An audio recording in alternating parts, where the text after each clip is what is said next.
안녕하세요. 일하자TV입니다. 직장인의 업무는 보고로 시작하여 보고로 끝나는 일이 많습니다. 보고란 아랫사람이 윗사람에게 메시지를 전달하면서 일에 관한 내용이나 결과를 말이나 글로 알리는 행위를 말합니다. 보고 잘하는 방법을 회사에서 혹은 선배나 동료가 교육해 주시는 일은 거의 없기 때문에 센스 있게 행동하는 것이 중요하겠죠? 오늘은 저희 일하자TV가 보고 잘하는 방법에 대해 알려드리겠습니다. 첫 번째, 최소 3번 이상 보고해라. 일 잘하는 사람은 보고를 자주 구체적으로 합니다. 보고 잘하는 방법은 어렵지 않아요. 업무 시작 전, 업무 중간, 업무 완료 후 3가지만 기억합시다. 첫 번째, 업무 시작 전 상사와 업무 방향에 대해서 논의. 두 번째, 업무 중간 현 진행 상황 보고를 통한 문제 점검. 세 번째, 마무리 확인 및 추후 업무 내용 계획을 공유. 이렇게 자주 보고해야 하는 이유는 업무 진행 방향에 대한 의문이 생겼을 때 해결이 되거나 중간 점검을 받아보는 효과도 있을 수 있어요. 중간에 수시로 보고를 하지 않고 최종 결과물을 제시했을 때 자칫 잘못하며 헛수고를 하는 경우가 생길 수도 있기 때문이죠. 보고 납기 전이라도 수시로 상사와 커뮤니케이션을 하면 더 좋은 보고서를 만들 수 있게 됩니다. 두 번째, 묻기 전에 먼저 보고하기. 보고만 잘해도 직장에서 살아남는다 라는 말이 있을 정도로 직장 생활에서 보고는 그만큼 중요한 비중을 차지하고 있습니다. 먼저 보고하는 보고서는 100점 만점에 150점.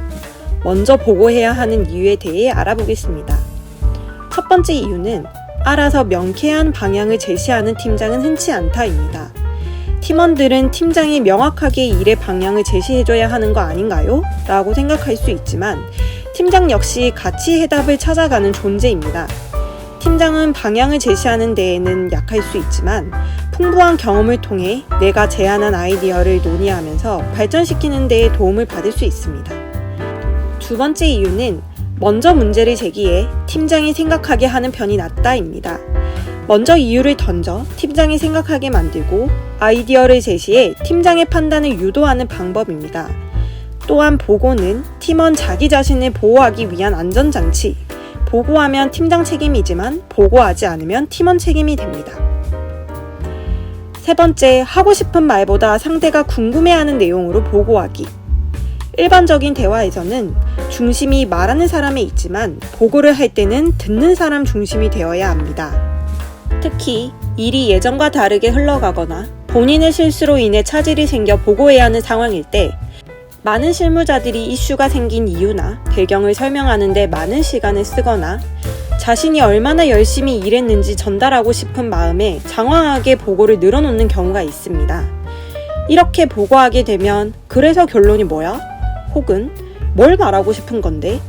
정리되면 다시 보고해 라는 말을 듣게 될 확률이 높아지죠.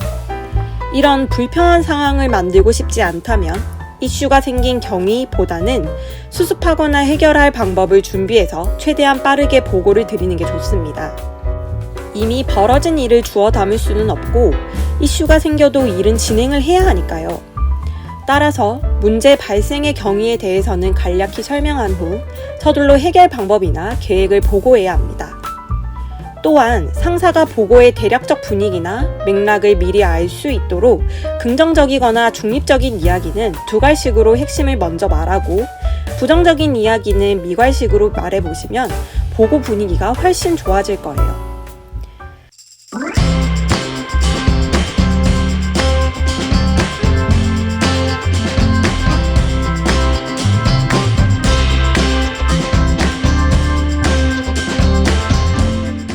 네 번째, 회사에서 질문하는 방법. 마지막으로는 회사 생활을 하다 보면 보고를 먼저, 진행을 먼저, 상사에게 무슨 말만 하면 혼이 나는 경우가 있습니다.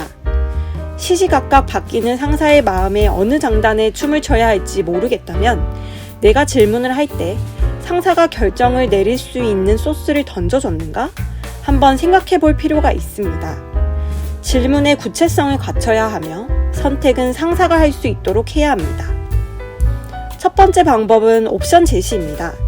직장 상사가 나보다 높은 월급을 받는 이유는 많이 알아서라기보다는 책임을 지기 때문입니다. 직장 상사는 내가 생각하는 것보다 그렇게 많은 것을 알고 있지 못할 수 있습니다. 상사가 결정할 수 있도록 여러 가지 옵션을 찾아서 먼저 제시하는 게 필요하죠. 스스로 문제 해결을 위해서 나름대로 조사도 하고 고민도 했다는 것을 옵션을 통해 보여주면 됩니다. 물론 정말 모르는 분야이거나 해결 방법이 도저히 보이지 않을 때도 있죠. 그럴 때도 마찬가지로 내가 노력했다는 것만 보여주면 됩니다. 그렇다면 그 정성 때문이라도 무작정 구박하는 사람은 아마 없을 것입니다.